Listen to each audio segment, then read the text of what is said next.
हरे कृष्णा। मैं सीमा दुबे आप सभी का अपने चैनल पे बहुत बहुत स्वागत करती हूँ।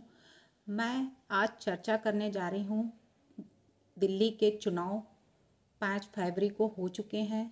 उनका जो एग्जिट पोल जो निकाले जा रहे हैं, आंकड़े जो देखे जा रहे हैं, जहाँ जहाँ वोटिंग शुरू हो गई है मतलब खुलनी, तो उनके मुताबिक ये कहा जा रहा है कि बीजेपी 27 साल बाद क्या सत्ता पे बैठ सकती है दिल्ली की।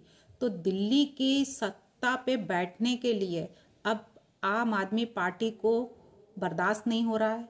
वो कह रहे हैं ये सब गलत एग्जिट पोल आ रहे हैं। उनके मुताबिक सभी जो बता रहे हैं अपने चैनलों पे, ये सब गलत है, अफवाहें हैं। ये हर साल ऐसे ही होता है, हर बार ऐसे ही होता है जब भी चुनाव होते हैं, लेकिन जीतती आम आदमी पार्टी है। वहीं पे आतिशी जी ने कहा गुंडागर्दी जो कर रहे हैं उनको जनता खुद बता देगी 8 फरवरी को कि क्या होने वाला। तो एग्जिट पोल में बीजेपी का जो तूफान चारों तरफ दिख रहा है दिल्ली में, 27 साल बाद खिलेगा कमल। क्या 27 साल बाद बीजेपी यानी लक्ष्मी माता कमल पे ही आती हैं? तो झाड़ू जो है वो धनतेरस को आती तो है, दीपावली में पूजन किया जाता है, लेकिन 10 साल तक कोई भी यूज नहीं करता, हर साल बदलता है।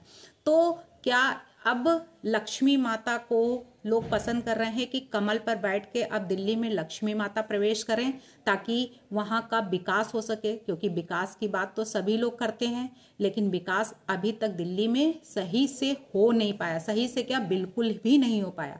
लेकिन अगर बीजेपी आ जाती है सत्ता में तो सभी जनता वहां की कह रही है कि अब हमें विकास की जरूरत है, हमें फ्री का नहीं चाहिए।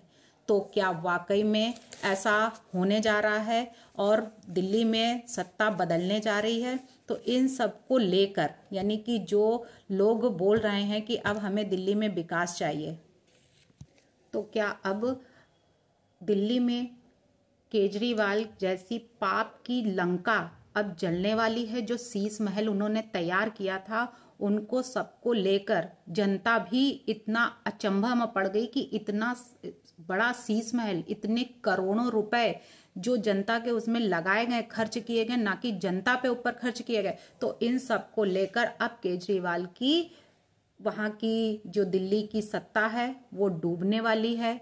वहीं 2013 में जिस तरीके से केजरीवाल ने कांग्रेस की सत्ता गिराई थी, सत्ता गिरी थी और आम आदमी पार्टी उभर कर आई थी। आम आदमी पार्टी जो है वो कांग्रेस की सत्ता को खा गई थी, निगल गई थी। लेकिन अब निगलने की बारी किसकी आई है? 2024 में बीजेपी सत्ता में अगर आ गई तो क्या आम आदमी पार्टी ने जितने वादे जो किए थे कि हम ऐसा करेंगे, वो सारे वादे जनता के लिए झूठे साबित हुए।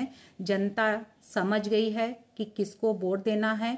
तो इस बार 2024 में बीजेपी की सरकार यानी कि कमल खिलेगी। जिस तरीके शीला दीक्षित की सरकार को आम आदमी पार्टी ने गिराया था, वैसे बीजेपी की सरकार अब आम आदमी पार्टी को गिराकर 27 साल बाद सत्ता में बैठेगी।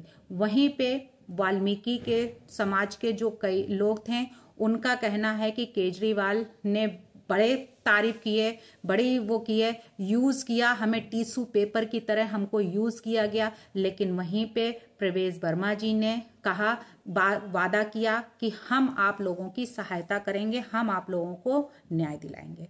तो वहीं पे कौन जानता है कि अब जनता को कौन पॉपेट बना रहा था और पॉपेट अब किसका फूटेगा? ये सारी चीजें ध्यान में रखते हुए अब लोगों ने डिसीजन कर लिया है कि हमें अब विकास चाहिए, दिल्ली में विकास वाली सरकार चाहिए। अब जनता में लोकसभा यानी कि अब लोकसभा में भी जनता जो पसंद कर रही है कि लोकसभा में अगर जो सरकार बैठी है वही विधानसभा में भी वही सरकार हमें चाहिए, क्योंकि पहले जनता कहती थी कि लोकसभा और राज्यसभा में एक सरकार नहीं हो सकती, लेकिन आज जो जनता त्रस्त हो गई है, आम आदमी पार्टी से परेशान हो चुकी है, आज वही जनता दिल्ली की कह रही है कि लोकसभा और विधानसभा दोनों में एक ही सरकार चाहिए, ताकि वो अच्छे से और कार्य कर सके, अच्छे से विकास कर सके। तो वहीं पे जो वो विकास की जो बातें कर रहे थे शीला दीक्षित के टाइम पे केजरीवाल जी, वो विकास तो वो कर नहीं पाए, वो सारे वादे उनके झूठे साबित हुए। मैनिफेस्टो में जो घोषणाएं की गई वो भी सब झूठी साबित हुई हैं। तो अब क्या है कि वहाँ की जनता जो फ्लोटिंग कार्य करता है, जो एडहॉक पे, जो ऐसे अस्थायी होते हैं, तो क्या अब वो अगर आम आदमी पार्टी हार जाती है तो वो क्या बीजेपी की तरफ भागेंगे? क्योंकि फ्लोटिंग कार्यकर्ता का काम है कि कभी इधर जाना तो कभी उधर जाना, तो उनको भी अब क्या बीजेपी में जगह मिल पाएगी या फिर वो फ्री हो जाएंगे। वहीं विचारधारा की अगर बात की जाए तो बीजेपी की विचारधारा और आम आदमी पार्टी की विचारधारा, दोनों की विचारधाराएं अलग अलग हैं, दोनों में बहुत अंतर है। क्योंकि बीजेपी जो अपनी विचारधारा रखती है, जो भी वादे करती है, उनको देर सही लेकिन पूरा करती है। लेकिन आम आदमी पार्टी 10 साल तक वहां पे रही, दिल्ली में राज्य किया, लेकिन 10 सालों में भी दिल्ली वालों का दिल नहीं जीत पाई। दिल्ली वाले त्रस्त हो चुके हैं, अब उनको विकास की जरूरत है। अब वो कह रहे हैं कि हमें जो पार्टी है वो बदलनी है यहाँ दिल्ली में। अब आम आदमी पार्टी की जरूरत नहीं है, आम आदमी पार्टी से वो ऊब चुके हैं, थक चुके हैं। अब उनको नया पार्टी चाहिए और नए विकास की जरूरत है। वहीं पे आम आदमी पार्टी ने का जो हार का कारण बताया जा रहा है वो विकास का ना होना, यानी जो विकास के लिए उन्होंने वादे किए थे कि हम ये विकास करेंगे, वो विकास करें, लेकिन उन्होंने कोई भी विकास नहीं किया। और सब हवा, खराब पानी यानी गंदा पानी, ये सब उसमें आ रहा। जो उन्होंने कहा था हम यमुना साफ कर देंगे, यमुना को टेम्स, लंदन की तरह टेम्स नदी बना देंगे, गंदा पानी टोटी में हम साफ पानी देंगे, वो सारे वादे उनके फेल हो चुके हैं। शराब घोटाले, भ्रष्टाचार के आरोप में वो तिहाड़ जेल भी गए। ये सब इल्जाम लगने के बाद आज केजरीवाल अपनी ही लुटिया खुद डुबा गए हैं। दिल्ली में एग्जिट पोल के अनुसार जो निकाले गए हैं आंकड़े, उसमें आम आदमी पार्टी बीजेपी से पीछे चल रही है और बीजेपी आगे। तो इसका मतलब है कि जनता वहां की त्रस्त हो चुकी है। जनता को आम आदमी पार्टी अब नहीं चाहिए, अब जनता को विकास चाहिए और सच्ची जो वादे करते हैं यानी कि बीजेपी की सरकार चाहिए, जो विकास कर सके, दिल्ली का कल्याण कर सके और दिल्ली के को साफ पानी दे सके। तो ये सारी जनता ने जो सोच रखा है कि हमें अब सरकार बदलनी है, तो उसके लिए अब उनको बीजेपी की ही सरकार चाहिए। जिस तरीके से आम आदमी पार्टी ने शीला दीक्षित के टाइम पर इतने वादे किए थे, इतने विकास करने के वादे किए थे, लेकिन आज वो सारे वादे उनके फेल हो चुके हैं।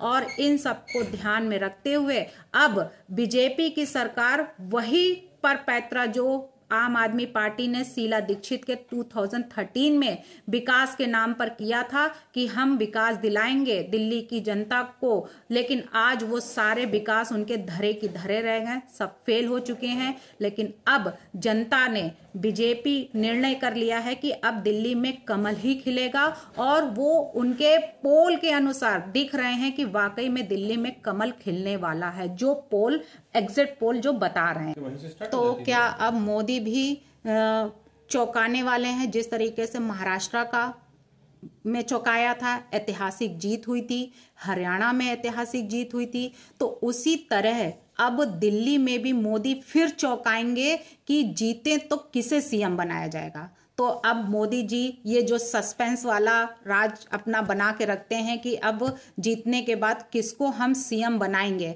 जिस तरीके से महाराष्ट्र में कई दिनों तक, कई महीनों तक ये होता रहा सीएम किसको बनाया जाएगा, वैसे ही अब दिल्ली में भी सस्पेंस है कि दिल्ली का सीएम कौन बनेगा।